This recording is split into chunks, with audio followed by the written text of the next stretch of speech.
We'll fucking get this shit going. I think this is what 233. So 233. I think so. We're gonna go with that. If not, then excuse me. But the mics are hot, cameras are hot, and this is episode 233 of the No Hangover Podcast. Make sure you like, subscribe, follow, comment, rate across all platforms. We're on YouTube, we're on Apple Podcasts, we're on Spotify. Check us out on our socials, on Instagram at No Hangover Podcast, and on TikTok at No_Hangover. Engage with me, talk your shit. I'll talk it back maybe, and it'll be a good time. We got another one, guest. I've been, able to be on their podcast a couple times, so I thank you for that. Go ahead and introduce yourself. Yeah, Bubba Brown. All right, Bubba Brown 407 on all social media accounts. Co-host of On the Bench podcast with Bubba and Pink. All right, and we're also on all social media platforms. We mostly cover sports, music, entertainment. A lot of trending topics, things of that nature. That's what we do. Yeah. No, it's definitely fun too. The way what you guys got going on over there and the chemistry that you guys have, just bouncing off of each other, saying some wild shit, saying some funny shit, but also having, smart, knowledgeable takes. So, I like what you guys got going on over there. But I mean, we're going to get right into it because we've been talking for a little bit before. So, we were talking about, just podcasting, how you got into it, all these things that led us to, how you, the networking aspect of it. And, we're both podcasts that are trying to, do something more with it, not just have it as a hobby, kind of make it into some passive income and put our message out there and all that good shit. You're talking about the networking in Atlanta, how it seems to be more of a two-way street as compared to the networking here in Orlando that kind of seems a little, one-sided and things like that. This is really the first year that I've really been involved in, the community in any sense, really. I played sports growing up and I've, done some little things here and there, but actively a part of, what's going on in Orlando, what's going on in the city and things like that. One of the big things, that I was introduced to was, the rap hip hop scene. And a common thread that I've been hearing is, kind of gatekeeping, people looking out for themselves type things. Where do you think that is, that stems from? That is a loaded question, but we're here, so we can tackle it. Yeah, we coming in hot. Because I feel like you're from here? I'm from here, so I feel like I'm heavily entrenched in the the Orlando music scene. That's East Side or West Side, right? And I think there's a couple of different layers when you're just talking about the hip hop scene here. Number one, I just think a lot of those guys aren't good enough, right? Fair enough. That's number one. So that's going to knock out maybe 60 to 70% of those guys that have a lot of those complaints. Yeah. Number two is there is a pay to play type of environment here in Orlando too. And so a lot of the artists that are making good music, they can't, keep up or they can't compete with that, right? Yeah. They're local artists and who may not be in the street, so they may not have, the additional income to pay DJs, pay promoters, pay this guy, pay that guy, pay the social media platforms. Because nowadays you have to pay the DJ, you have to pay the big social media platforms so they can post your music, stuff like that. You have to play the game like that, and then thirdly, it is some politics, right? Mm-hmm. There are some politics involved, but you can still make a way without being without giving a fuck about the politics. Yeah, you know what I'm saying? So that's my take on it. So I don't really believe that they're being held back because of politics or because Orlando is a certain way.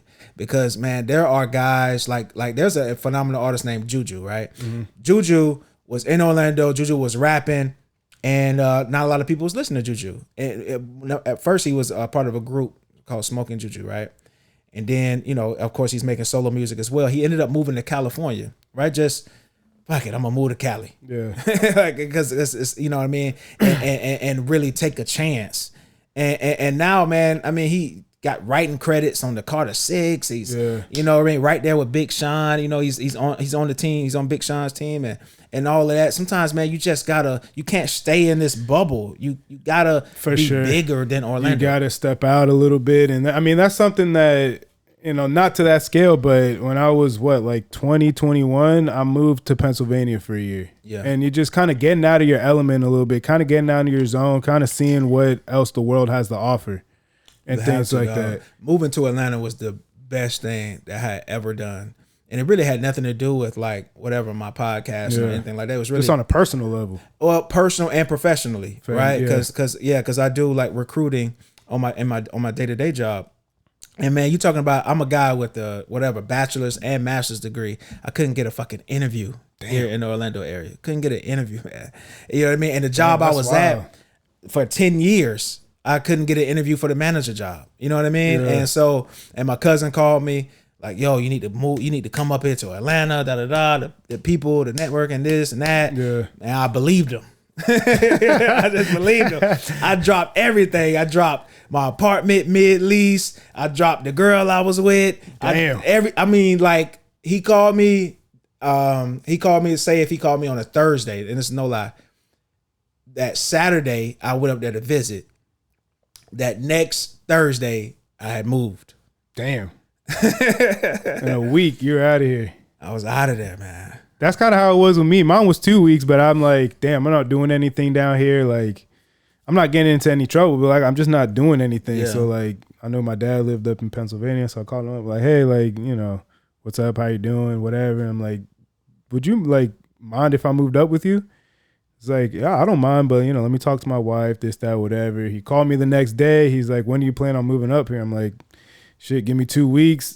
And I put my 2 weeks into work, fucking worked as many hours as I could, and fucking drove my ass up there in my fucking gray PT Cruiser, taking on the world. So that shit was, but it's things like that again, get you out of your comfort zone. You got to, for me, it was only my dad up there. I don't know anybody else. So you got to go make your, new friends, make a new network of people, find work, this, that, whatever. And, you just kind of start learning about yourself and kind of build character in a sense. Yeah. No.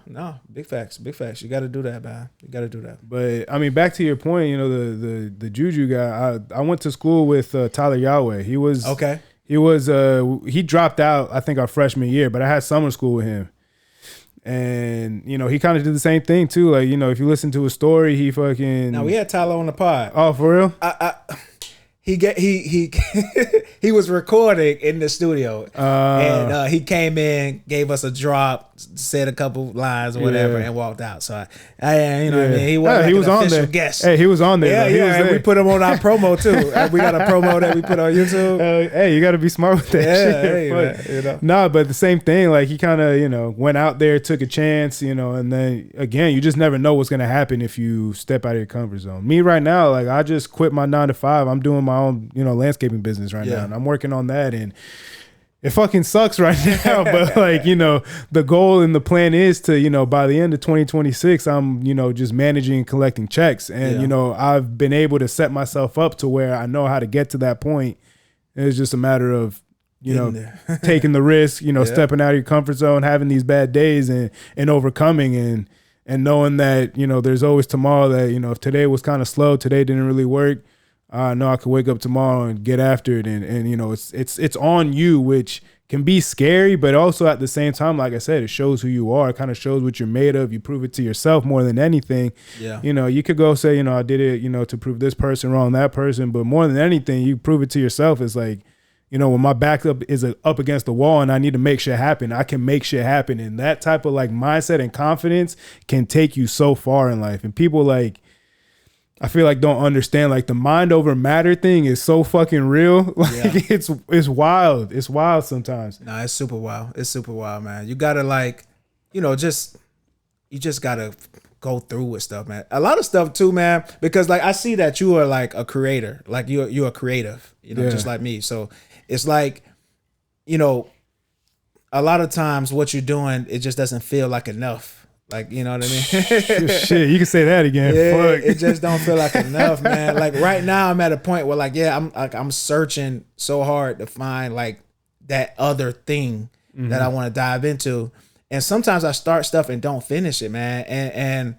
And you know, you gotta power through that. It's so many different like little things. Like I had when I first got back, so this maybe like 2 years ago, I had created this animation cartoon. Oh, right. Yeah. One of them, and the one I did went viral on Instagram, right? So I thought I really had something going. It was called Yak Attack. So it was an animation about Kodak Black, right? And I actually also got it. What's the word? This drink. Monetized? Not monetized, but like published. We close. We're real close. Fuck. I had to pay and send paper to get it. So can't nobody steal my idea? Oh, basically. Fucking patent, fucking there you go. Trademark, whatever it is, right? Yeah. And basically it was about like, so Yak Attack, it's about like Kodak as he's like whatever 13, 14 years old, and everything that he raps like becomes true. You know what I'm saying? Word, yeah. And damn, so yeah, that shit probably got wild as fuck. He's saying some off the wall shit too. Yeah. So I had that, but I didn't finish it. One reason why I didn't finish it because I let people tell me like, and they probably right that I needed clearance from him. Yeah. You know what I mean? To move forward. And I reached out to his team. I got as close as like his uncle or something that's a part of his like staff or something or whatever, and they never like got back to me to clear it. So I kind of just like chilled with that idea. But there's such a large part of me that thinks like I should have just went through with it and just said, "Fuck it." If they, you know, yeah, I mean, you kind of have to. Sometimes you kind of have to just deal with shit as it comes and just do what you're doing. Like, all right, this might be a problem down the road, but if I don't do it now, then it's not gonna happen. So, but I mean, I've been the same thing. I mean, these DJ turntables, that's something that I've been wanting to do for I cannot tell you how long. And I've had these turntables. Probably shout out to my dog Dennis. He got them for me one Christmas like 3 years ago. And I just like I fucked with it a little bit and then I didn't, and like I kind of went back and forth on it. And you know, part of it is that it's something that I want to be good at, so I don't want to fail at it. Yeah. But I already know that like I already have enough like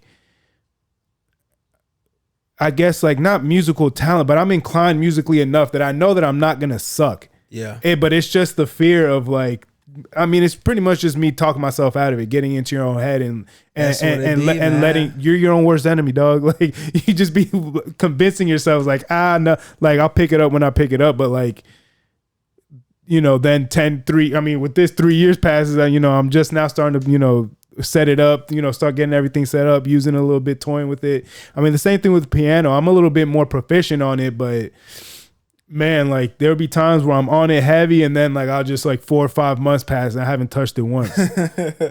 But like, you know, now I have same thing. I have this personal training shit. I have my personal training certification. It took me like 3 times to actually fucking follow through and go with it. Yeah. So it's like, I think it is, for me at least, part of it was like, all right, now that I have this, like, what do I do with it? You know, or like with the music stuff, like I don't want to be bad at it. So like, if I don't try, then I know like I'm not going to have that feeling of like, oh, if I suck, then I fail, then I kind of, you know, down on myself. But, you know, as time goes on, you kind of like, well, fuck it. If I do suck, who gives a fuck? Like, at least I'm learning something. At least I'm figuring it out. And that's what I need to like, yeah. And I think more people just fuck it, man. For real. Just fuck. Like I have this other thing too. Like, well, I want to write and develop like a series, right? And so like I have these 2 shows that I've completely written out. I'm sitting on it and pause. But it's like, it's so many things. It's like, damn, I don't want to like go through with this and like whatever 5 people watch it. Cause it's like so much work. It's so much work to get together like a crew of people. Not even just the actors, but like from the technical standpoint. Yeah, the production part of it. And then the money that I have to put into it, all of that. And then to turn around and you get like whatever, 15 views or something for my baby, like something I've been sitting on for so long. And that's something that this podcast actually has kind of helped me learn that like you can't get too hung up on one thing. Like the reason I like putting out the episodes and just kind of like keeping it rolling is that I can't get too hung up on the last one. I have to be looking forward to the next one. Because then if I'm, oh, well, that wasn't good, I said this here or whatever, then that's going to fuck up, you know, the vibe that I got going on for the next podcast. Like, so, you know, I like putting them out so I don't have that time to think about it. Because in the beginning, like, we were putting them out weekly. Yeah. So then that'll give me time and, you know, to kind of, you know, dwell and think and like, oh, well, I did say this and then like, you know, whatever. But now, you know, I've got it down to the point where, you know, from here, it's going to go straight to the laptop, you know, get all this shit going. And I try to have it turned around in like 2 days. And I just don't even, after I put it out, you know, what's out there is out there and, you know, whatever. But, you know, now, and I also, it helped that I didn't really come into this with any expectation either. I think that's a big thing too, is that, you know, part of it is you feel like you're not going to live up to the expectation that you have in your head, or like you say, you know, people might not, you know, see it for what you see it, or might not see the vision, but it might take, you know, 10, 20, 30 episodes for them to be like, oh shit, like, yeah, I get that shit. Trust me, dog, I fucking deal with that shit on a daily. But, you know, you just gotta fucking, I mean, with me, you know, leaving my job and starting my own landscaping company. I've been working in landscaping for 8 years. I've been a manager. I've been a general manager. I've been a crew guy. So like, you know, I know the ins and outs of it. I know what needs to be done. It just, you know, got to take that leap sometimes. And facts. That shit is fucking scary sometimes. Big facts, man. Big facts. Shit. But nah, man. I mean, that's dope. I mean, you seem like you got definitely a very creative side. Like, do you when you do like the animations, you're doing it on your but I'm not digital animation, or are you just creating the idea and having people? Yeah, I'm creating the idea, the plot, you know, creating this, you know, writing the script, all of that. So you're more of a writer. Yeah. Word. And then I outsourced the actual animation. Yeah. Now the Kodak Black one I just put on Instagram. It was like a 2-minute reel, and it was the intro, and it was like maybe like 30 seconds of the first episode. But it was another animation that I actually like put out like maybe 3 full episodes on YouTube. Yeah. It's called Master Jit. And I thought Master Jit, what I wanted to do was I wanted to put out Master Jit, and I wanted, in my head, I was like, okay, I want to put this out, and then I wanted to do like really good, and then I can use that to bring Kodak out, and then boom, right? And Master Jit just did not hit like the way I wanted it to, dog. And I just thought it was, because first of all, like, Master Jit is like the coolest, craziest, rawest nickname I've ever heard in the hood. Like, you know what I mean? Especially for Florida, like, you know what I mean? That's a crazy nickname. And so Master, and the story behind it I thought was dope. It was about a little kid growing up in Duval in Jacksonville, and he wanted to hustle, you know what I mean? And so they called him Master Jit. So each episode he would be like doing these different hustles, trying to get his money up. You know what I mean? Yeah. And he had this OG in the hood that would, like, you know, teach him about these different hustles that he would do. And it wasn't like illegal stuff. It was like, but it was funny. I thought it was funny. Is it still on YouTube? It's still on YouTube. Well, I'm gonna have to check that shit out. Check it out. And for real, let me know, because it's old now, so it's like whatever. Yeah. What'd you get your masters in? What'd you get your degrees in, I guess? So at Bethune, I did mass communication, right? So mass communication, that's when I thought I wanted to be like the next Stephen A. Smith, and Jamil Hill. Really, Jamil Hill was like my idol, like in high school, she took college. A fucking fall, didn't she? she did. Like, she's still doing her thing. Like, that's the good thing about like today's space, is that even if like you're not mainstream, you know, if you build a big enough following, you can still do a podcast. You can still, you know, put out your own content on your own and still, you know, make a living doing that shit. But exactly. So I did that. And then, and my master's in something completely totally different, but it's my day-to-day job. So it's human resource management. All right. Yeah. And it's two completely different. Like, Bethune-Cookman is a HBCU, and then like Rollins is like the most PWI you can get. Damn, as soon as he said that shit, I already knew. I was like, damn, that's a fucking culture shift. So you talking about two, like being around two, like, as far as like fraternities and stuff, because I thought I was gonna do something at each school, but I didn't, and all of that. I mean, but that helps though. I mean, the fact that, you know, the more people you can cut up with and get to know and learn how to chop it up with them, that fucking helps in the long run. That's something 100%. That I feel like I've always been good at, like, I can be a chameleon in any room that I go. I can fucking cut up, chop it up with whoever the fuck, and it's good. And that's definitely, that's something that you can kind of learn, but you either got that shit or you don't. Yeah, that's one of those things that, you know, you can kind of, you know, hold somebody's hand, teach them kind of, this is what you should look for, but like, either you could cut up or you can't. Like, either people fuck with you or they don't. But that's what's up. My grandfather was actually a media and communications professor at UCF for like 20 years. So, wow. Yeah, he was there for a while. So I remember, like, shit, it had to be like maybe like 6, 7, 8. We would, you know, go over to my grandparents' house for the summer. And sometimes he would take us over there to like the newsroom and all that shit, to his classroom. I would see all the equipment and shit like that. And I went to school for a semester. I went to college for a semester in Virginia. That fucking did not work out for me. I'm not a school person. But I went to go get my bachelor's in media and communications. Oh, okay. So, okay. Yeah, so. You know what's funny is, see, I was a school person. Because like I learned at an early age how to be good at school. I never thought I was smart. Like, I still to this day, I don't think I'm smart.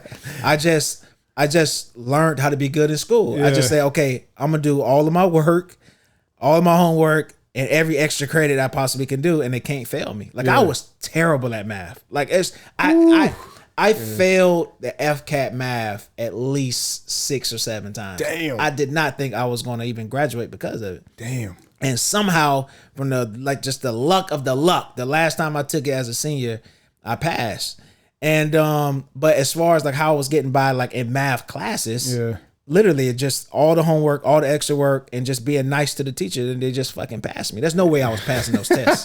There's no way I was passing geometry and all of that analytics. There's no way. Well, I feel that I capped off at like 7th grade math is where I'm like, yep, that was the last time I ever got an A or B in math. After that shit was a fucking struggle. But I just acted like I cared. Teachers felt sorry for me, and they just kept asking me. I'm like, hey, all right, so I know how to do this. Real shit, but effort, that's the thing. You know, effort will fucking take you a long way. People they see that you're actually trying, and fucking, I just don't get this shit. Like, I'm trying to get this shit, but like, I can't. Like, it's just something that's not adding up in my fucking brain right now. So like, you know, help me out. Yeah, man. Once they start putting the alphabets and with numbers, I was like, yes. Like, fuck, this is English and math class fucking rolled into one. What the fuck?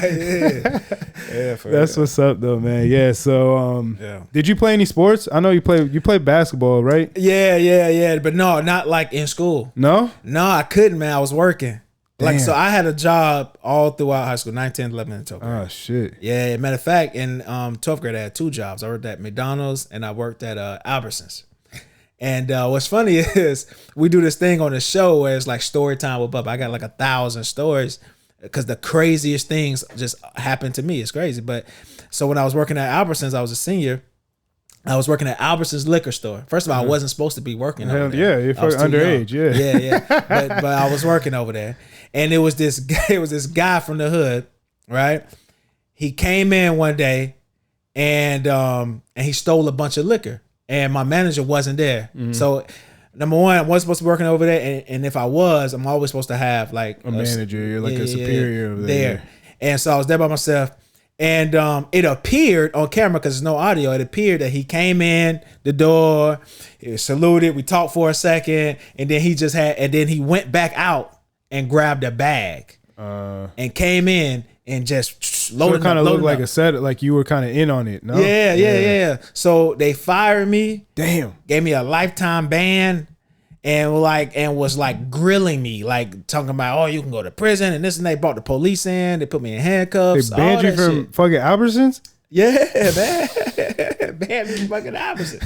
thought I was in, okay. He was taking like the expensive liquor. Yeah. Now, one thing about it though is from the very beginning, is the manager told me, and there's a part of their policies like do not stop a robbery, do not stop a theft. Right, because I've worked at like Foot Locker and things like that, and they tell you like if you see somebody running out the store, you don't chase them. No, just when they leave the premises, then you call whatever. You call the store, you call the police or whatever. I did exactly that. So I don't even understand still to this day how I got caught up in all of that. But yeah, so that was But wouldn't the managers get in trouble too? Because you weren't supposed to be working there anyways. He probably did, but I wouldn't know because I was banned at that point. Yeah, what they like got wanted posters if you see this man. They took a picture. They took a picture of me, and I was still in cuffs.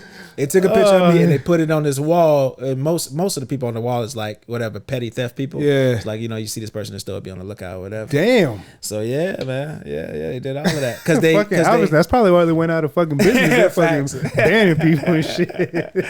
Facts, man. That's crazy. And then fucking Publix came and took over too. Yeah. That's exactly what happened. Publix took that exact location. They took that grocery store and the liquor store. Yeah. I mean, Publix. I'm an avid Publix shopper. Like, yeah, it's kind of hard to go anywhere else. Yeah. I like Publix.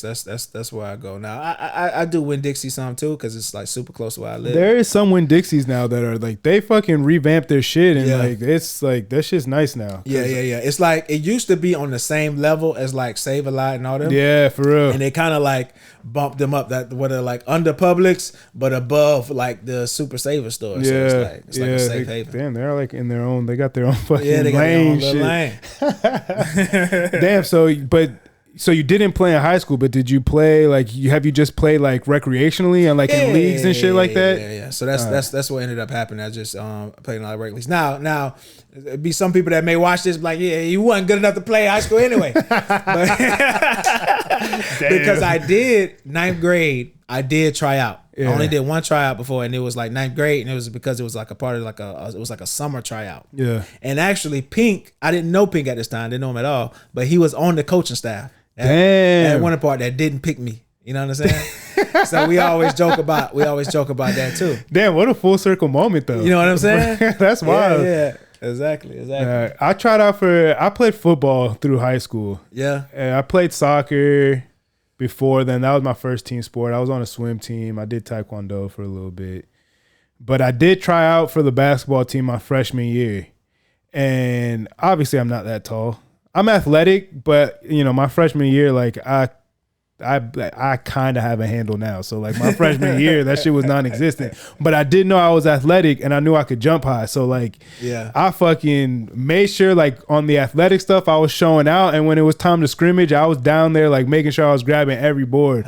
One of my boy Jordan, to this day, he's like, that shit was amazing. The last day of tryouts, it was pretty much just like scrimmage, getting a feel. And I was out rebounding everybody on the like 6'3", 6'4" motherfuckers. And I got cut. And afterwards, I went up to the coach, which, he happened to be my math teacher. Oh, wow. Yeah. So I went up to him and I'm like, listen, like, I know I balled out. Like, why'd you cut me? And he's like, well, what's your grade in my class? And I'm like, I guess I'll see you tomorrow. Like, I'll see you in class tomorrow. But like in my head, I'm thinking it's like, well, fuck, like you're a coach, like, and you have direct access to me, like just fucking like be a mentor, like work with me or whatever. He wasn't really that great of a coach either. So not throwing any shade. But football, I did do pretty well, and I excelled in that. But my killer was my grades. I really like. I did good in certain things, like history I was always good at, but that was something I was interested in. PE, shit like that. And, certain classes that I had coaches in. Because I played football, definitely helped a lot. My senior year, my art teacher, she was like, for any sack or, tackle for loss or whatever stats you get, like, I'll give you extra credit for that. I'm like, fucking that. Like, people love, like, football in the South. People have been the rules for it. Hell yeah. Now, football is something, I would have never been able to play football. I just wouldn't have been good enough. I could never just get football down.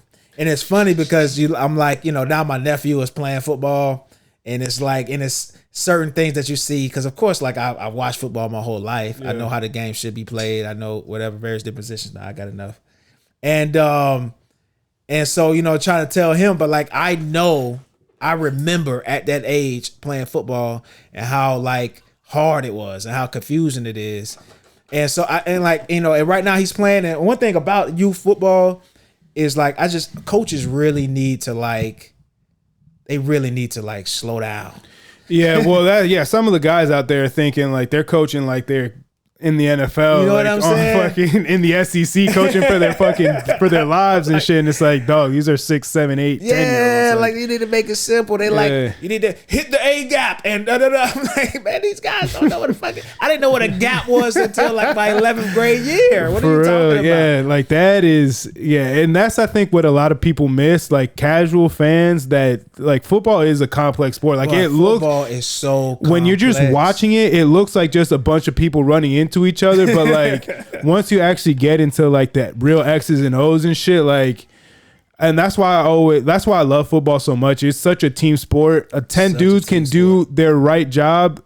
One guy does the wrong thing, and that's 60 yards to the fucking house. With, man. And then somebody's getting, people are saying, oh well, the lineman did this or the safety did that, when it's like, nah, it's because the linebacker missed the fucking, went to the wrong gap or overshot, overran, and the running back just cut that shit up, or it's because the corner thought he had safety help, and when he didn't know the coverage, and now it looks like the safety made the bad play, and like, so it really did teach me like, everybody has to be on the same page, and the power of teamwork really is fucking incredible. It's crazy because like I say, LeBron James could take 4 non-all-stars to a championship. Yep. Barry Bonds, maybe on steroids, can like whatever pull a really bad San Francisco team into like far into the playoffs. You got hockey with the soccer as well. Soccer, Messi, whatever, 9 other guys you never heard of and can win a cup. Like football, I know like a lot of people, it's a quarterback game, but like take last year in the playoffs, you got, Lamar's having finally his first good game in the playoffs. And Mark Andrews, drops a catch. Like you need all 11 guys on the same page and doing their job, or you finna be screwed. Even the Go Birds, but even the Chiefs. The 2 years that they got blown out, they don't have. Both of their tackles are gone. They don't, and even this year in the first game, the Chiefs versus the Chargers, right? And now they have the left tackle. They have that under wraps because they have the rookie there, right? And first of all, that's wild that they're dependent on a rookie who was injured in the entire offseason. He literally just got healthy like a month ago, but he's holding it down. And then you got the right tackle, Juwan Taylor, who completely screws up the game. One guy who's on the right side. The right side hasn't even been their issue historically, but he was so terrible. I'm talking about 7 pre-snap penalties. He's fucking can't block fucking me, and it's like because I'm a hard down Kansas City Chiefs fan, so that's what I mean. So that's why I'm going hard on the right tackle right now. But it's like, damn, it's like, and he's like the highest paid guy. They screwed that up. You know what I mean? Our GM Brett Veach. There was just a mistake by him. But like, just to go to your point, one guy can really like alter a game in football, and it really don't matter what position it is. For real, every position is important. That's and that's what's really preached a lot. That especially linemen, offensive, defensive linemen, where they're not really getting. It's not really glamour positions unless you're an edge rusher and things like that. Especially for offensive linemen, they have one stat is pancakes, and like, but besides that, they don't really get any fucking love. But I had a couple weeks ago, I had on. What's it called? Debo. He played at FAU. He played at Jackson State when Deion Sanders was there and all that shit. He went to Jones. I had him on the podcast, and he played offensive line. But like, it's you understand like they probably like they need to be the most cohesive unit on the fucking on the field at any given time because the defensive line they have so many different stunts. Again, going to the complex and the nuance of it. The defensive line can do so many different things. It's just not you versus this one guy. They do all different especially types nose tackles. Get double teamed most of the fucking game. God damn, I felt now you got to show love to your nose tackles. If you're a linebacker, show love to your fucking nose tackles because god damn, that's who's clearing up for you to get all these tackles and shit. Yeah. But what was your takeaway from week 1 of the NFL season? Besides the Chiefs losing, which there's quite a few takeaways, especially from week 1. The Dolphins are in crazy trouble. Yeah. They gotta. If I'm them, I start the fire sale now. I feel like in sports, it's better to start the teardown early rather than late. Yeah. You wanna trade Tyreek Hill ASAP. Well, shit, I saw something that the Chiefs might be interested in having a reunion with. Yeah, with it's tough because of his contract, but if they could make it work, I would love, of course. So yeah, and then get rid of Tua like right now, yesterday. For real? Yeah, I But mean, who's I gonna would take chef him. It's not about trading Tua because I highly doubt you would be able to trade him. I heard something like somebody wanted them to do like a Cleveland Browns trade, but that's so unrealistic. Getting rid of trading a quarterback like that. Yeah. I just think you need to shelf him, man, because this quarterback draft class that's coming up is going to be really good. But you know, you Tua, even though they lost that first game, you know, if everything stays packed, the Dolphins will win 6 to 7 games. Yeah, and be middle of the pack and not really get a good draft pick. Yeah. Bingo. And so and you know what you have in this team. And I hate when sports teams they just try to hang on just for the sake of hanging on, man. Well, pull the plug. I agree with you a majority of the time on that, but I do feel like, especially in the NFL, I mean, we saw the Bengals do it last year where they went, you know, they started off weak and then went on a run at the end of the season, and then you have. Oh, I mean, when you're able to keep Tua healthy and upright, he's what I think you can put him in like a top 12, top 10 quarterbacks in the league when he's has the proper protection and can make the reads and stuff. As far as quarterback play, he's not bad. The issue is that you can't keep him up. He can't stay healthy. So that's kind of where, you know, that's the catch-22 on that. We know, though. That is 1,000% true what you just said. But there's one other thing we know. He can't play in the cold. He can't play in the cold. If it gets under 60 degrees, that's a real stat. It's like he nosedives. Yeah. He plummets. And so it's like, what's the point? You know. But I mean, to your point, I kind of, in a similar way, you know, better situation, feel the same way about Jalen Hurts. I think if you keep the game to where, you know, obviously the talent around him is fucking phenomenal. Now, you're an Eagles fan? I am an Eagles fan. Yeah, I got all my shit. I got the poster. Yeah. So I'm an Eagles fan. So, and go Birds. I love that we won a Super Bowl. If this is how we're gonna win Super Bowls, then by all means. But you know, the debate between Jalen Hurts being a top 10, top 5 quarterback, and I think he's around like, on any given Sunday, he could be from 8 to 12. I think his roof is 8 and his floor is, you know, kind of in that 12 area, because I do think his leadership, his attitude towards it, his, you know, very stoic, very, you know, level-headed, and he does have a specific skill set. I disagree. I'm so high on Jalen Hurts. I wish I was that high. I'm happy that he's our quarterback, but like as a quarterback talent, and if you're just looking at it from a quarterback standpoint, I don't think he is like a pure passer. I don't think he's a pocket passer. And there's the stats to back up. You know, if he's passing 30 times or more a game, we're usually not succeeding.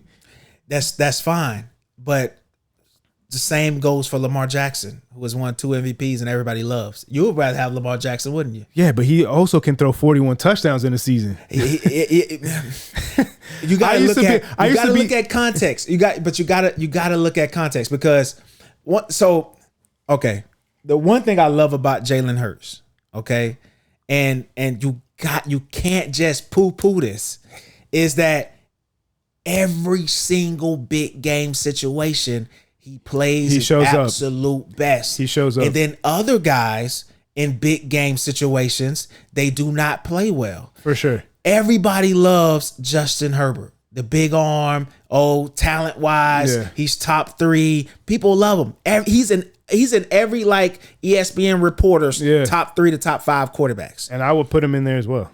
Every single big game he has ever played in, he has been god-awful. Yeah. Every single big game Jalen Hurts has played in, he has been Jesus-like. Yeah, and that's the one that has to count for something. It does, because that's the one thing which I also kind of put the blame on him as well. The first Super Bowl that we played against the Chiefs, I think he was making the 4th down, 3rd down throws, and but that fumble before halftime I think that really was the game changer. Because if we go in, and even if we don't score, even if we just hit a field goal, not even a touchdown, we just kick a field goal or we don't score, we get the ball coming out anyways.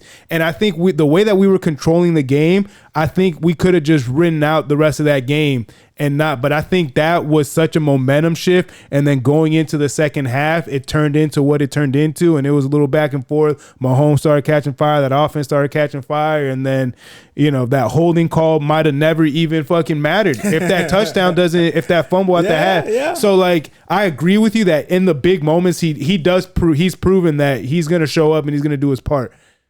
But, I think he is, if you take away, the AJ Browns, Devontae Smith, Dallas Goedert, if you put him on the Chiefs, if you switch Patrick Mahomes and Jalen Hurts and you put Jalen Hurts on the Chiefs, I think the Chiefs are a 500 team at best. I think Mahomes is the GOAT. So that's a tough thing for you to say that, for me to argue against that. But what I will say though is like, I just think that with what the Eagles have, they have this system, right? Mm-hmm. But I don't think they don't utilize every single part to win every single game. No. So when you say AJ, when you say Devontae, they just won in week 1 where AJ Brown and Devontae Smith were non-existent. Yeah. They didn't need those guys to win that game. But I think that's a testament to the offensive line that they have and the running game that they have, that, in week 1 they can go out and, Dallas Goedert was fucking eating. He was fucking doing his thing. Yeah. So but I think great team has great units. No, for sure. And I think that is a big aspect of it. And obviously in football, like we were just talking about, like the team is very much like, you're going to go as far as your team goes because of, it is such a team sport. But again, in that sense, just to kind of, make my argument again, if you put Jalen Hurts on a team that isn't as talented, like, because if you look at the Eagles roster, their top 3 rosters, you can put the Lions, the Ravens, up there with as far as talent wise. But guess who does have the number 1 roster? And for the last 3 years has had the number 1 roster in the NFL. The Ravens. Yeah. And the number 1 roster in the NFL. And again, who would you take, Lamar or Jalen? Probably Lamar Jackson. You're going to take Lamar. Everybody is going to take Lamar. And if it's not Mahomes, the one quarterback I want to see win the Super Bowl is Lamar. I'm a Florida boy and all that. Yeah. But again, it's like, okay, the arguments people make for Jalen, they just don't make against anybody else. I feel like they got something against them. Now with you, it's different because it's your team. I'm always harder on my guys. You're a Philadelphia Eagles fan. I'm a Philadelphia 76ers fan, right? Ooh, die hard. That's my number 1 team in the entire universe. But like, I'm harder on those guys than the national media would be. But the people are so hard. I like the whole Cam Newton thing. I would take Jalen Hurts over Cam Newton. I think I would too. I don't even understand. And people were calling me crazy on social media. And I understand Cam Newton is like this prominent figure now. Well, I think with Cam Newton, again, talent-wise, he's a fucking generational talent. Like, you're not going to see too many guys, that are 6'5", 250 and can move and run and jump and do it. I'm done with the talent thing, though, man. No, but to that point, like, and when he got to the NFL, it was good season, bad season, good season, bad season, great season, bad season, good season, bad season, and then he tailed off at the end because he couldn't throw a football anymore because his shoulder was so fucked up. But like, I agree. Cam Newton is kind of, I think he is a little overrated, but because of like the superhero aspect and the kind of like bigger than life, athleticism that he had and the charisma, and he's been able to turn that into a great, post career. But I do think, there's certain players, and I might get in trouble for saying this one, but I think Kobe Bryant's another one too, that 100%. That because of the Mamba mentality and how was he was able to market himself at the back end of his career, I think it boosts him up to people saying that he's the GOAT is insane to me. Yeah. I think at best, he's kind of like a Jalen Hurts in the all-time aspect that 8 to 12 is where I put Kobe. And I'm okay with those arguments. But once you start putting him top 5, top 3, I'm like, again, no disrespect, but like, come on now. Like, I think it's a stretch. And people kind of... People romanticize a lot of shit. They romanticize. They forget. They you know what I mean? Like I said, they forget Kobe actually, like, he quit. Playoff game. Yeah. He literally quit. Like, while they were up. They were up 3-2. Like, you know what I mean? Whatever. 2-3 in the series or whatever. Against Boston, right? Yeah. Yep. No. It was the Western Conference Finals. They just flat out lost against Boston. Against Detroit. They flat out lost against Detroit. Yeah, I know 04 when they went with fucking Karl Malone and all them and Gary Payton and shit. Yeah, but the Western Conference Finals, he flat out quit, man. And it's a lot of other things too. Now, I mean, but Kobe is raw. Basketball, when you're talking about basketball now, if you switching, the top 10, it really a lot of times it's who you like. Yeah. Because it's hard, man. It's really hard to go against the era's things. You know what I'm saying? Yeah. I don't respect Jordan's era. So it's like I don't, man. I don't. And so it's tough for a Jordan guy to like have a conversation with me because I can't get past though. Because like again, I'm a huge Philadelphia 76ers guy, right? So if you give that to Jordan, how do you not give that to Wilt? Okay, because the first thing they say, he's playing against a bunch of short white guys, but that's inaccurate because the if you Google will show you the average height for a center in 1960s and 70s is the same as now. Yeah. Okay, so that's an inaccurate lie that people say. He's playing against. Okay, and then if you want to talk, I like what guards in Jordan's era was worth a damn. Yeah, and you kind of, I mean, what Clyde was. John Starr. Yeah, I'm trying to, Man, shout out to Clyde man. But, I mean, come on. But yeah, there was not a lot of, it was very, center, power forward heavy in the night. I mean, and I agree. I mean, I think it is undoubtedly, anybody who tries to argue this is just, lying to themselves. I think LeBron James is the greatest of all time, and I don't really think at this point it's very close. I mean, the one argument that the Jordan fans have is, rings and that Jordan's brand is bigger. But one of them is a team thing, and the other one has really nothing. I mean, it doesn't have to do anything with what's going on the court. So it's like, sure, yeah, if you want to talk about the rings, he went undefeated in the finals. That's great. But, again, to your point, like he was favored in every finals that he went to. Every single one, man.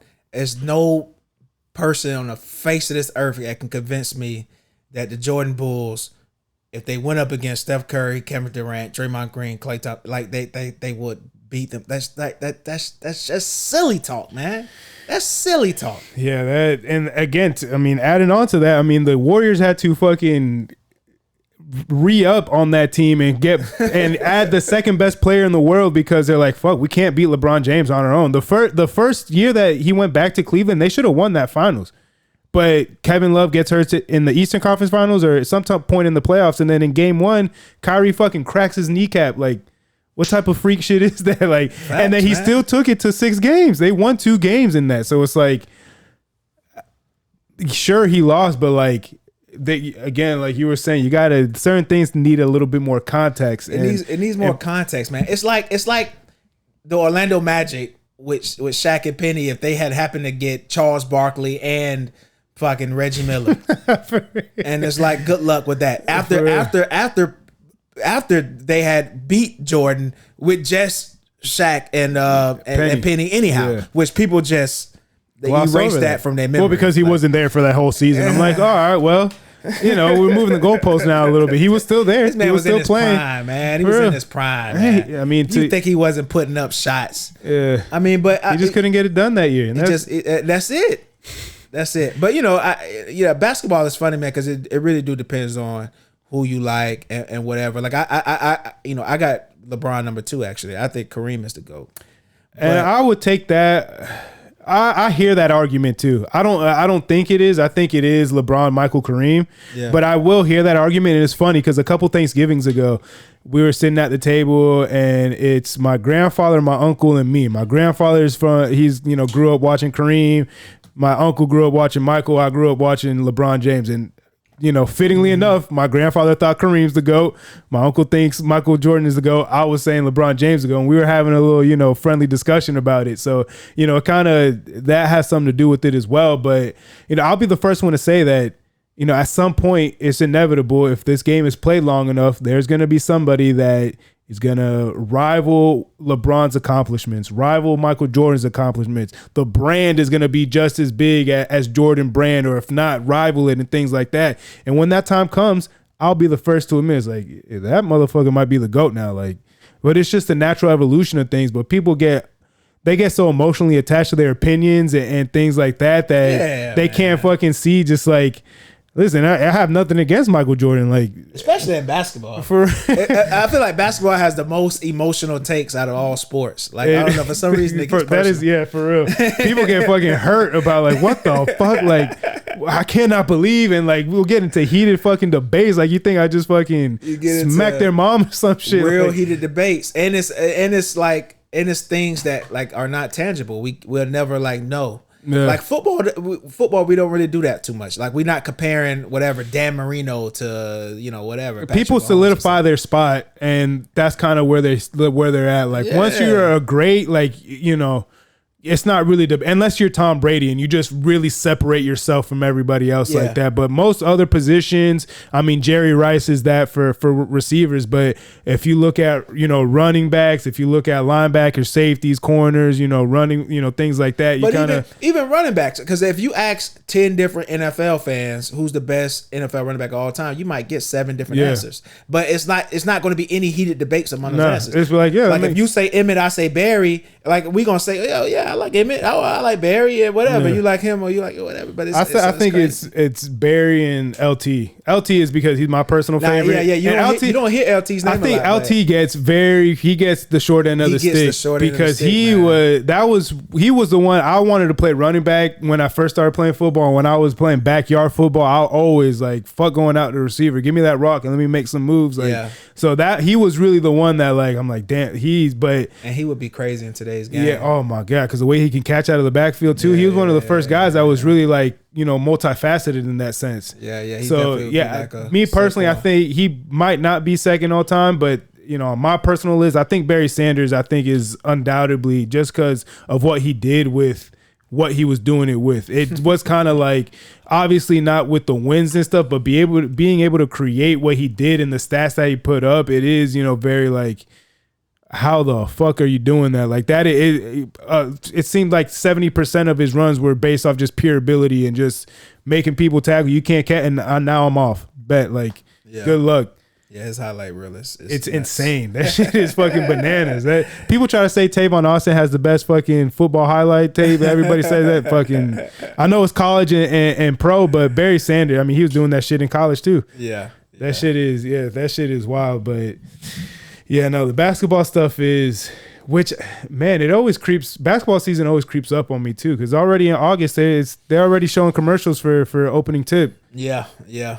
Which is, and that was the last time I was on you guys' podcast when the finals was going on. Yeah, we were talking basketball. It was a basketball heavy show. It was a basketball heavy show. That was, I feel like, I don't know.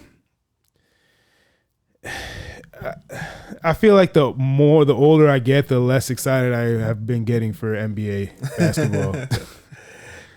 I don't know. I'm always ready for it because, like I said, I'm just an insane 76ers fan.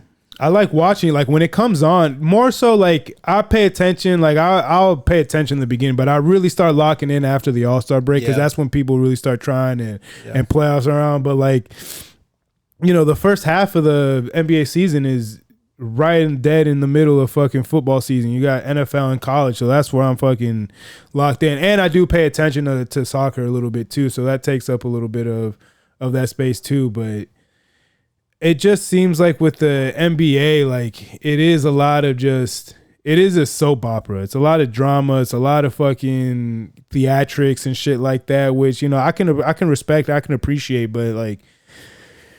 It gets too much sometimes. I'm just like, yo, just fucking go play basketball. Like, I sound like that fucking old guy. Go dribble a basketball and shut up. But it's like, nah. Like sometimes it is just like, bro, let's just go ball real quick. I think the NBA is they're in a tough spot, bad spot, because it's like, I hate to be, I don't count guys' pockets or whatever. But I just think these guys they're just making like. Insane amount of they're money. Making I don't give a damn money. Yeah. You know what I'm saying? And that affects the product on the floor. And then not only that, did you caught wind of the latest scandal with Kawhi Leonard?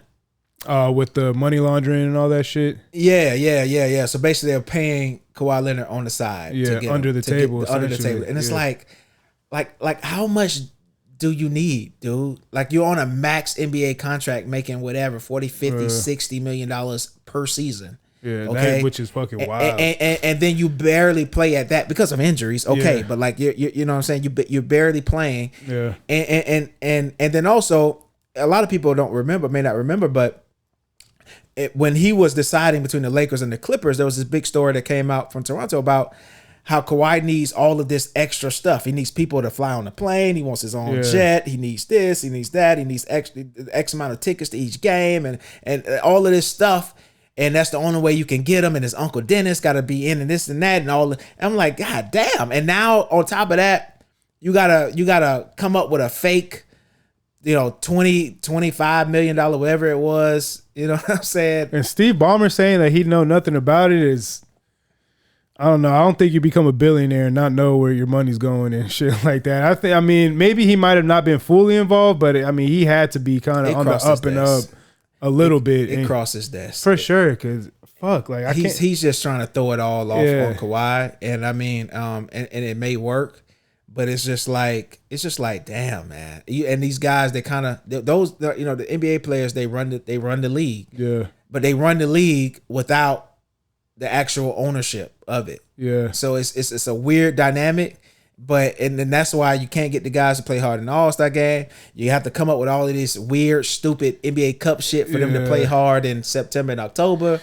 I didn't even watch it last. Like, I caught like 2 games of the NBA Cup last year. I don't care about that foolishness. But man, I mean, it's kind of like the same thing with like fighters, UFC fighters and boxers. Kind of what happened to Conor McGregor, and like you see boxers I forget what boxers said, but it's like it's kind of hard to get up and train when you're getting out of silk pajamas and shit like that. Like, you kind of have to have in any sport, obviously, especially in fighting, but in any sport, you have to have a level of hunger and like want to. Once you start making a certain amount of money, that's like, damn, I could do whatever the fuck I want, and I'm set. My kids are set, and their kids are gonna be set. Like, why am I gonna go out here and bust my ass for what? Yeah, and it's so hard, I bet, for like teams to like identify that in a person though. Like, you know what I mean? Like, because coming out, like, again, I'm a crazy 76 fan or whatever. So I would have had no idea that Ben Simmons would have turned out to be the guy that he ended up being. Well, then his agent just dropped him today. I saw that shit because he turned down a deal or some shit. With the Knicks. Yeah, he turned down the Knicks offer. And which, I mean, that would have been a great pickup for the Knicks. And he could just really just be a role player and be what he wants to be and just kind of chill and have a chance to win a chip. Like, but that's the thing. Once you see Ben Simmons play for a couple of years, then you start to question, like, damn, does he really even want to play basketball? Yeah. And I think he just stuck around for the check. But now it's evident, like, I just don't think he really just wants to even play basketball anymore. Which, I mean, just likes what comes with it. And a lot of guys are like that. But when you with teams that have like crazy fan bases and crazy expectations and stuff like that, man, and then the guys can cry mental health. After that, it's just.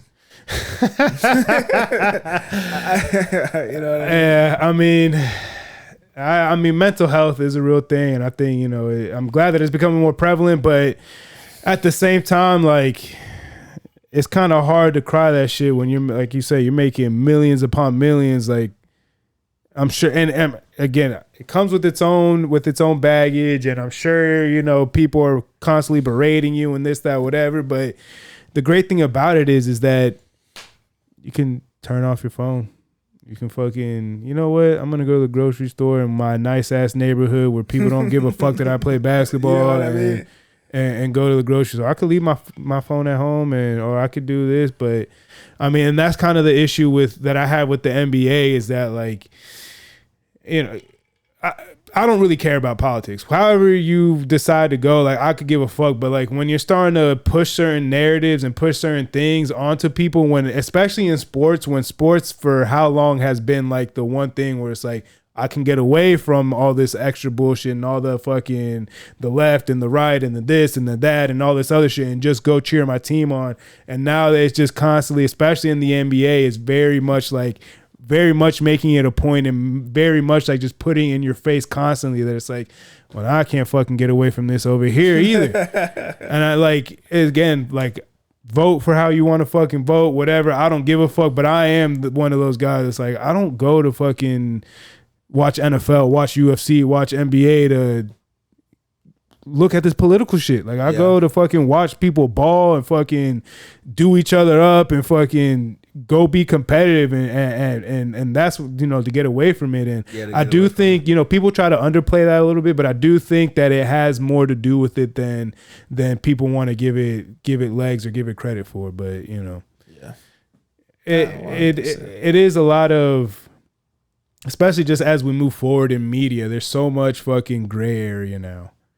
There's not a lot of like the black and whiteness of this is entertainment, this is sports, this is, you know, this, whatever. It's very much been smeared and it's just gray area all around. So it's kind of hard to differentiate, you know, what is what at certain aspects and at certain points. And it's like, you know, I think it takes away and it kind of waters down certain things as well. You know, when you're trying to, you know, make a point on whatever and you're just constantly just, again, bombarding people with things and not giving people a chance to sit on something and think about something and on their own time, then it's like, well, fuck, like it makes people not want to fucking care. It makes people not want to fucking listen. It's like, you gotta, the 24-hour news cycle, I think, again, with most things, there's good to it. But again, you know, now there's that negative aspect where it's like you don't get away from it at all. Like you're constantly getting updates. You're constantly once something happens, there's a notification on your phone and you just cannot get away from it. And I think that leads to a lot of the mental health issues and things like that. Now, for a fucking athlete, you have the resources to kind of, you know, deal with it and navigate with that. But like, you know, everyday 9-to-5 person might not have the resources. They might have insurance, but it might not cover, you know, therapy and things like that. Or maybe they just don't have any health insurance at all and they got to cover it on themselves and things like that. And, you know, I think for as much as I do like the inclusivity and the unity of things and how things that, again, I think with everything, there has to be lines and boundaries and just when enough is enough.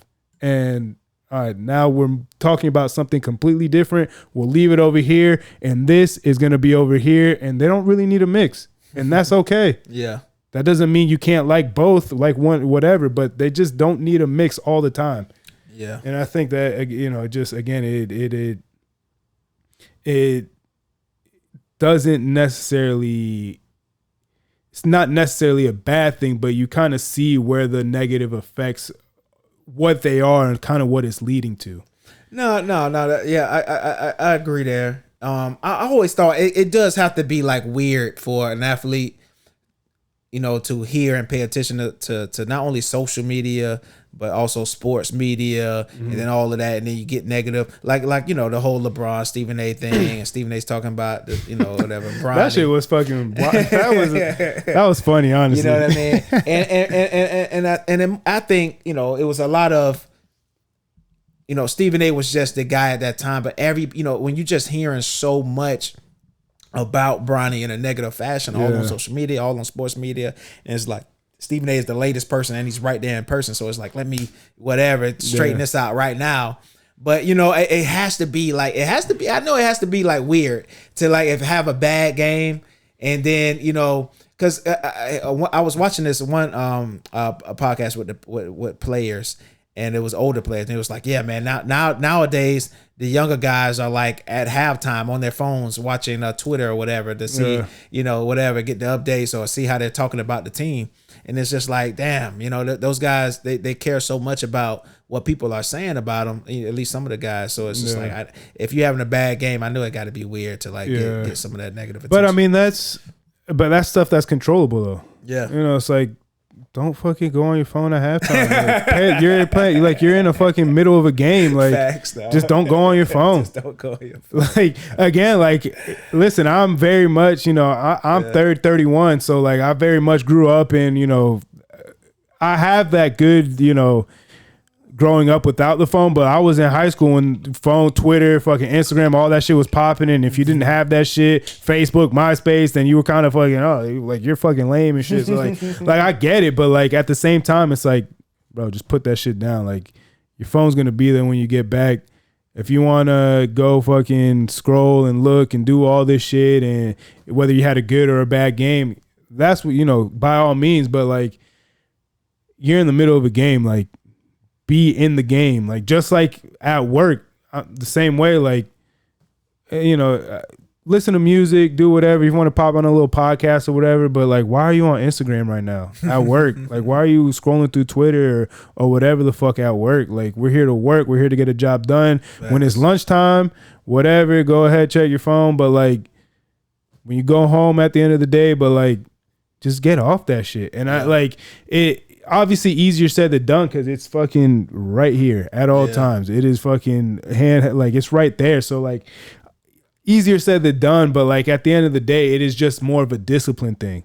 And I think with that, once you kind of gain that discipline, it'll be wild how much you don't care about what other people say about you, what other people think about you, other opinions. Because again, like we were saying before, like, the reels and stuff, when we have takes that people might not like, might not think is right, whatever, they'll bash you, whatever. But it's literally just a fucking, they're getting 30 seconds to a minute of an opinion, and they're not watching the whole podcast. Or maybe they're giving 30 seconds of an opinion, they're not watching the whole game, so they don't know maybe your points might not be up, maybe you don't have as much passing yards or rushing yards, but they don't see that you picked up that block and that block helped a fucking 60-yard pass, or they don't see that you're setting screens or grabbing boards and all this other shit, and that's helping your team win. And so it's like, it really, to me, it comes down like life is really what you make of it. And if you want to be, all up in the shit and caring what everybody thinks of you, and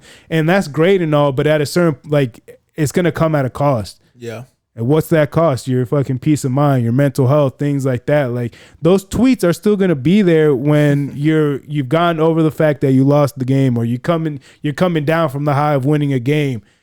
Look at things with a level head. Like, again, I'm not saying don't have Twitter. I'm not saying don't have these things, whatever, but like, just understand what it is, and more so understand yourself, so then you can go look at those things with a fucking level head and not fucking take things for, well, because this person wrote a fucking 10-character tweet about me sucking ass or whatever, that is going to fucking fuck up my whole day now and shit like that. But Facts. Yeah. No. I definitely agree with you there. Definitely. But shit, what else we got? We talked sports, football, basketball, talking about fucking entertainment shit. Let me ask you about this before, and then we can either sign off or we hit some other topics. What do you think about this? Drake, Kendrick, UMG stuff. Things like that. How Drake's doing his rollout. How things are kind of coming to light a year later with the whole beef and shit like that. Yeah. I was no lie, I was thinking about this earlier. Today. A couple of different aspects. Number one, I think the Drake and Kendrick beef thing, it was the first wheel that is like ruined hip hop now. Like hip hop is in a weird fucking spot right now. It's in a weird spot. People are afraid to drop. People like, and a lot of rappers, I've been on like several podcasts. It was like during the active beef, it was like, damn, do I drop my album now? Or do I wait on these? What's going on here? Like it and it was the first time that a beef and between two artists kind of like really halted the game. Yeah, that it really halted the game, man. Put a stop on everybody. And then number two, like Drake has to be like really careful as far as the UMG and the lawsuit thing. It kind of is what it is. I do think he's going to I do think he's going to ultimately win what he's trying to win. Because it makes sense. I mean, basically the label was backing Kendrick, and basically was. I mean, and there's there's history like of labels doing that already. You with know what Mariah, I mean? with Michael, with people that are coming out of contracts and they're trying to get what they're worth, and they're like, actually, no, like, you're not gonna get that. Like, take this and be happy. So there's a history of it. Yeah, so he's gonna get his money. He's gonna get that. But as far as him and the music side, he has to be really fucking careful because this next album has to be like really fucking good. And like the most recent songs he's dropped has been like, I was just about to ask you, what'd you think? Because what was it? What did I miss? What did I miss? What did I miss was good. The one with Central C. I fucked with the one with Central C. I haven't listened to this one with Yeet and whoever else is on. Yeah, I'm talking about the ones I said are irons. The ones he just dropped like a couple of days ago, literally, or whatever, this past weekend. And I don't even remember the actual names of them, but he was on the radio. He was on his radio station, and he kind of premiered them. Yeah. All right. But the what did I miss was good. Of course, the Nokia, the ones he dropped like right after the beef were like major bops. But whatever he's gonna put on this album, it's gonna be like so many eyes on him. Like it just has to be a really good fucking album. He cannot flop. And then also, you got the peers that he backs are in a terrible spot.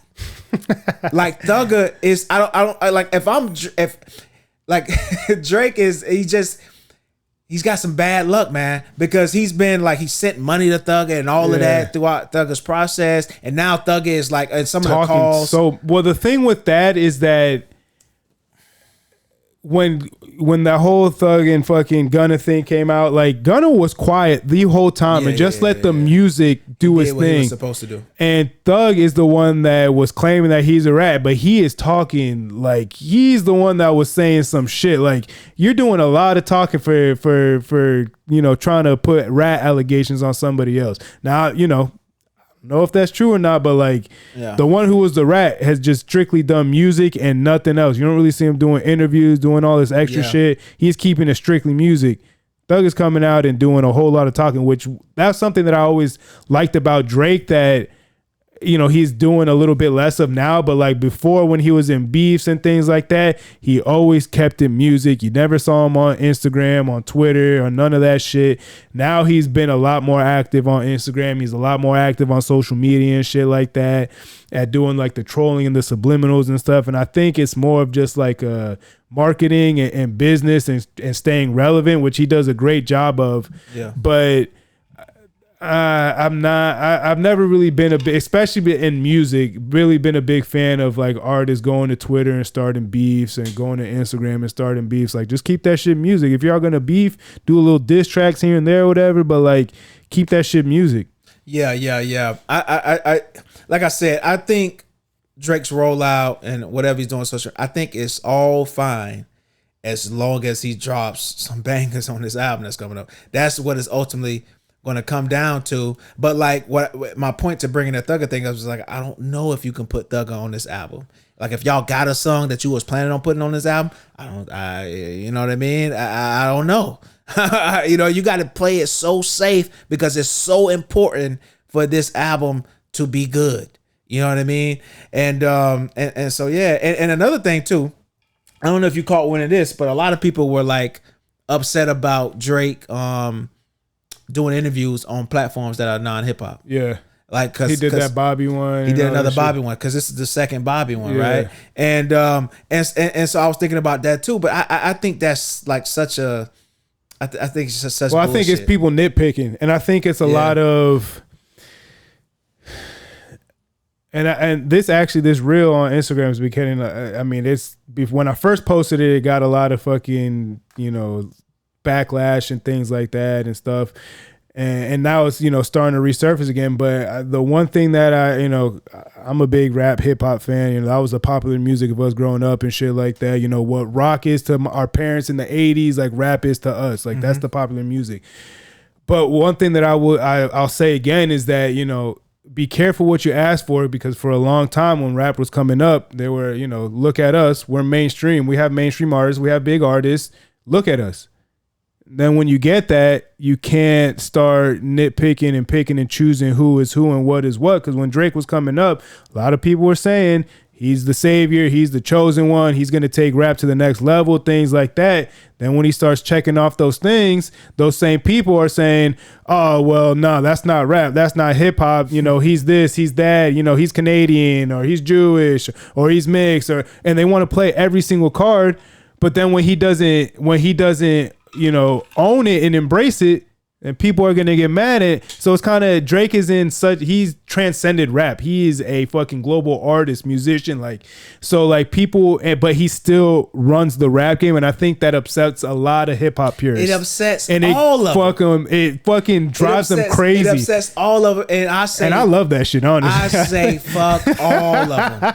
Fuck all of them, because the thing about a Drake interview is it's a stimulus package. Now they confuse the masses and the people and the fans, and they paint it as Drake won't come on real rap platforms because he doesn't really support rap music, and he's not really black, or he's not really this. What it is they want Drake to come on their platform because it's a stimulus package. Yeah. You're going to do a milli plus. I mean 10, 15, 20 million plus. That's a fucking payday views. And a half. It's a payday and a half. They're trying to and then these the same niggas that's gonna like kill him and destroy him in these in whatever other comments they got talking bad about him, but they want him on their platform because they're a real hip hop platform. Man, fuck all that. Drake doing what he's supposed to do. And again, to that point, like he's transcended rap. He's beyond that now, and he still runs the game, and people hate that shit. They hate it, man. And the guy that you sent to fucking end him had his biggest year off the back of the Drake. So it's like.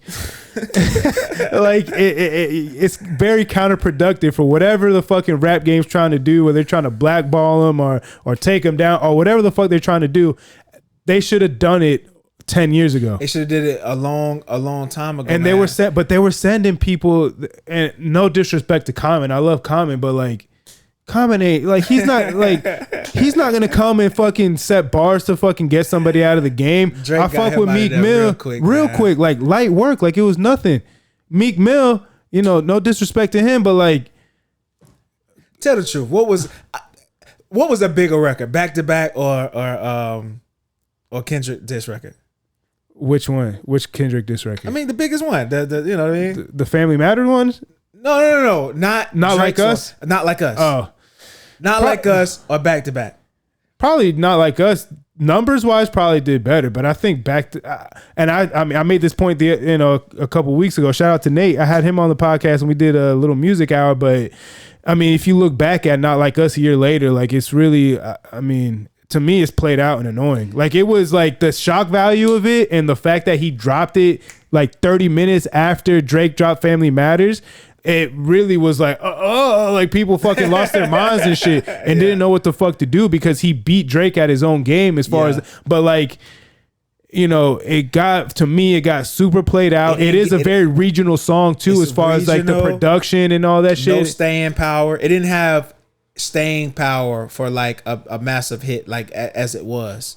You know what I mean? Back to Back, we heard it for it was around for so long. I haven't looked at the numbers, but it would be I don't know. It would have to be extremely close because of the staying power. But Back to Back, I think he dropped that shit on SoundCloud even. So like it was even he didn't even drop that shit on an official streaming platform. Yeah. So and I mean I'm pretty sure it's on there now. But yeah, I mean again like Kendrick in the Not Like Us, and he beat Drake at his own game in that sense, but. Even when that was happening, the one thing that I took away from it is that even in that, Drake didn't think he lost, because if you go back to the Pusha T beef, after Pusha T dropped the story of Adidon, Drake went silent. He didn't drop anything. There was no follow up. That was it. After Kendrick dropped Not Like Us, he still put out The Heart Part 6. Now, whether you like it or not, or whether, you really think it's a good song or not, that's one thing or another. But he went ahead and dropped something else. Yeah. So like to me, that shows that he conceded and he accepted defeat against Pusha T. With Kendrick, he was like, really, that's it? All right, let me put this out. And then he still continues to take subliminals and take shots and continually reference the beef and the lawsuit and everybody that's trying to take him down and all that shit. Like it really hasn't changed much. There was that, about month and a half that after Not Like Us dropped, that Drake was kind of, people were like, oh shit, like what the fuck? Like, did he really lose? Like, is this going to be the end? And then, we see him, March, he's still the fucking leading streamer in rap on Spotify. April, May, June, July, August, September. He's still the fucking top streaming rapper on Spotify. His numbers took a slight hit, and Kendrick's took a fucking major like 50-60% spike. So it's like, you know, again, in the moment, the shock value is like, yes, he won, whatever. But like, again, looking at it back a year later, it's like, yeah, like it's a lot closer than people think. And like, people want to go to, well, Kendrick out rapped and out lyricized Drake, but he kind of didn't really do that either. Like Drake had bars. I mean, Family Matters is really looked over, dog. Because that shit, like said, but even push-ups too. I mean, he was fucking giving bars on push-ups too. Man, he was really rapping, and I lost a lot of respect for the guys, because the problem is that because there was so many guys. Yeah, he really, and he. I don't know. Strategically, you can look at it. You could be whatever, the morning after quarterback or whatever, and you can say how he should have went about it. But like, you know, when you got so many guys piling up against you, people wanted it so bad to be Kendrick versus Drake, but it really wasn't just that. It was rap industry versus Drake. It was rap. It was the rap industry versus like Rick Ross. I lost so much respect now for Ross.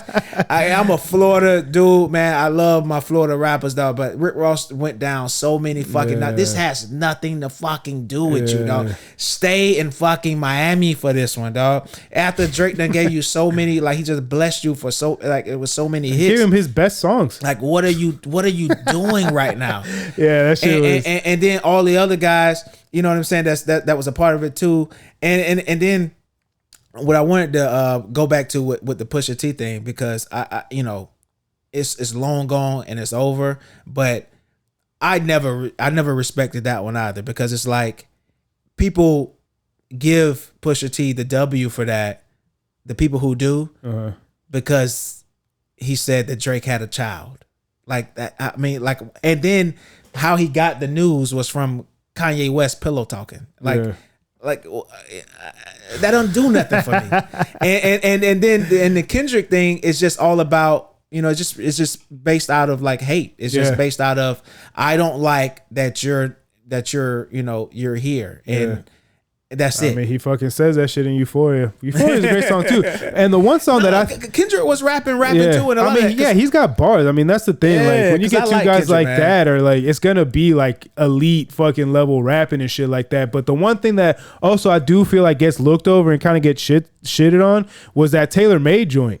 That fucking with I think the psychological aspect of that, and like the mental warfare of that is like he's using AI to get the Godfathers of LA to like, bro, like please, like don't let this Canadian foreign come like body you. Like he's checking the fuck out of you. Like what are you gonna do? I thought like the psychological aspect of that was fucking brilliant. That was it was an idea that it didn't land. It probably was 50-50 split, because it didn't land with a lot of people. A lot of people either like it or they're like, nah, that was corny, cheesy. Like exactly. He's using the AI shit. But like, and like on top of that, like I love Snoop Dogg, but he gave Snoop Dogg his best fucking verse. That shit was like, Snoop Dogg ain't rapping like that. I love Snoop, but he is not rapping like that. Nah. So like, you know, there's a lot. He snapped.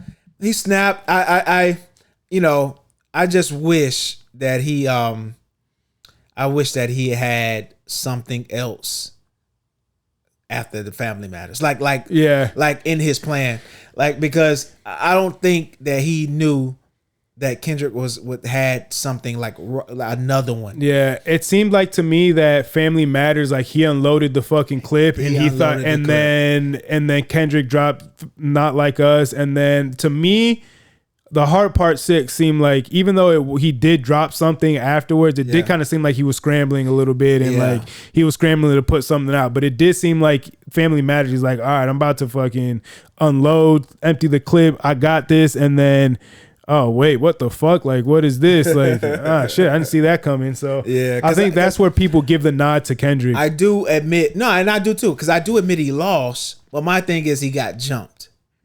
He got jumped. Yeah, you know what I mean. He got jumped, and a lot of the industry, man, they didn't step up for him.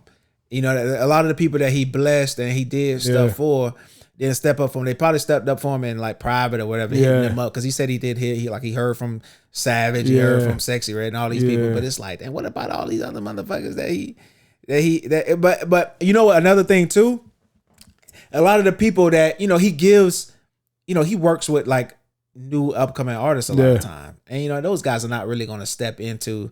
You know what I mean? Yeah, like, they don't really have their foot in the game like that. Even though Lil Baby is, I guess you would say he's a vet now, but he's not gonna like fucking step into a Drake and Kendrick thing and say, "Oh, I got Drake's side." Well, I think part of it was like just like in the moment, it seemed so monumental. It seemed like this was a defining moment in rap and hip hop, and like this is bringing beefs back, and like this is the first real beef we had.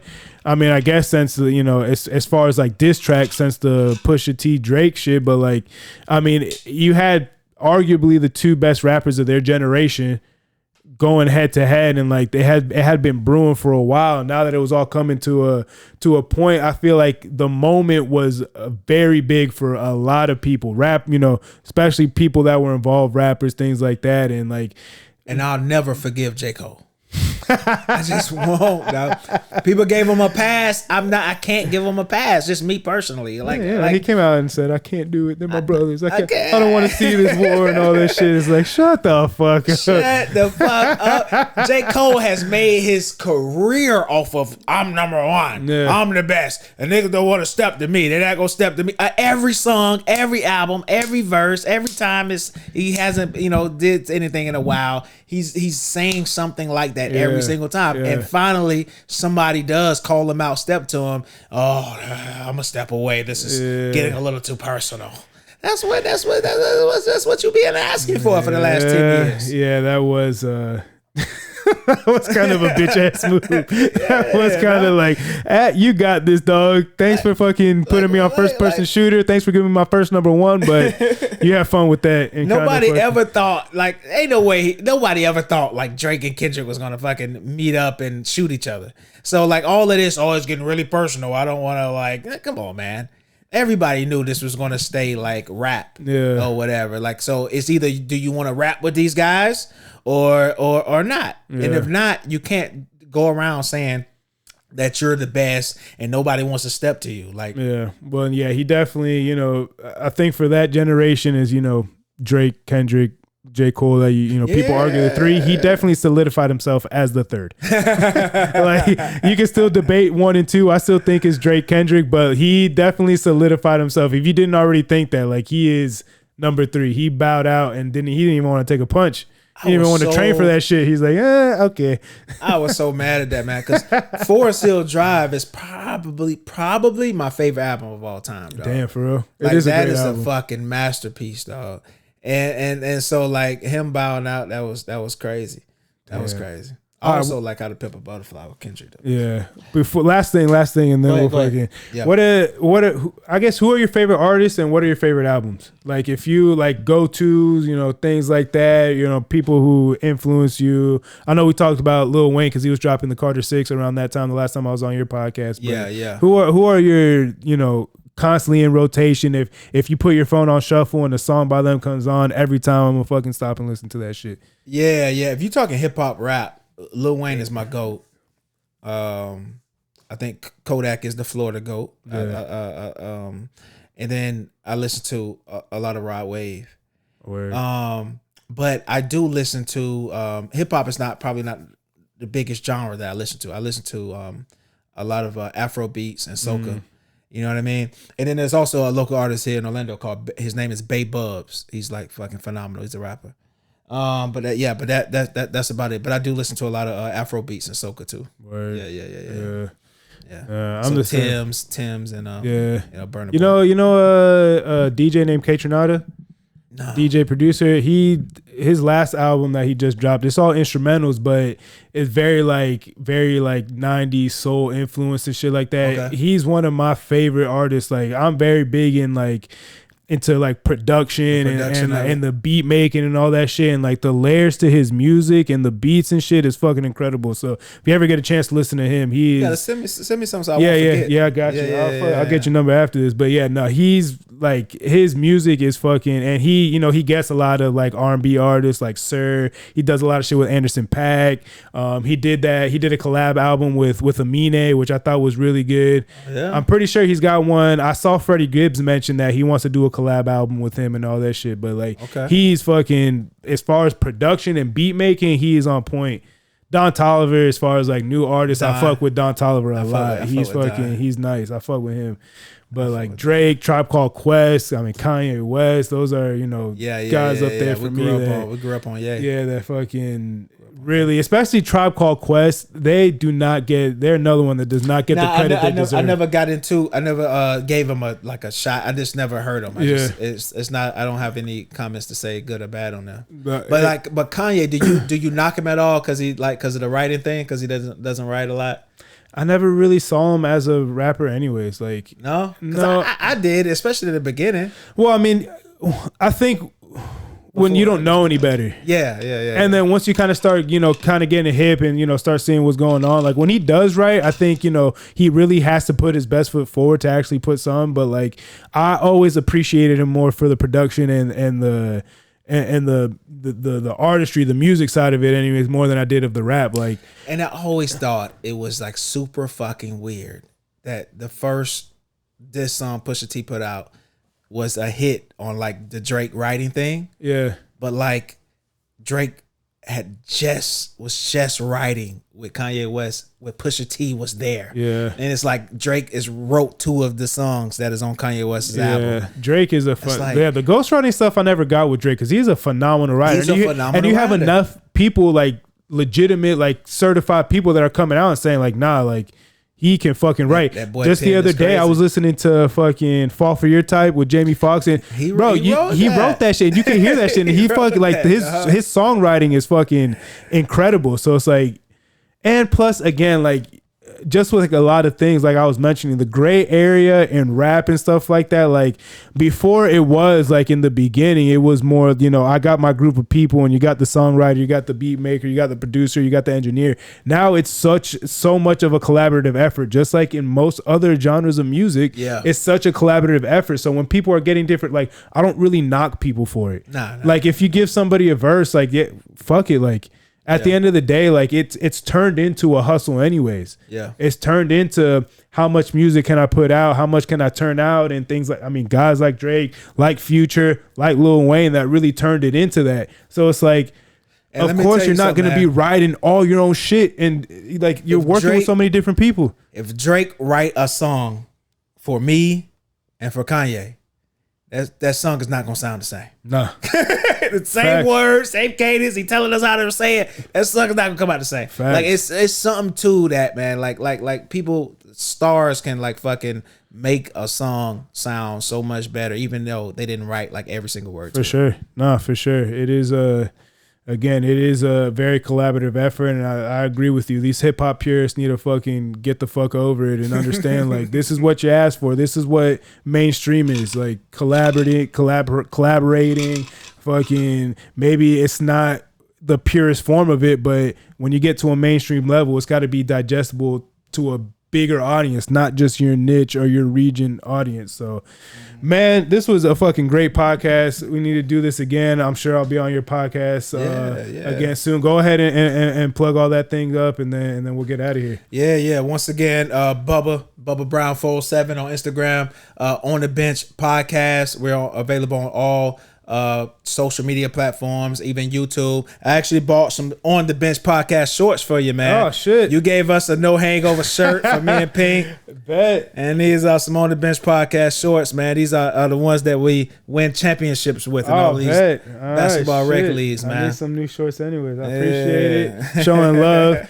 My dog Bubba, I appreciate it. All right, man. Appreciate you, bro. This is episode 233 of the No Hangover Podcast. Make sure you like, subscribe, comment, rate across all platforms. We're on YouTube. We're on Apple Podcasts. We're on Spotify. Check us out on our socials, on Instagram at No Hangover Podcast, and on TikTok at No_Hangover. Bubba, thank you again. I appreciate it.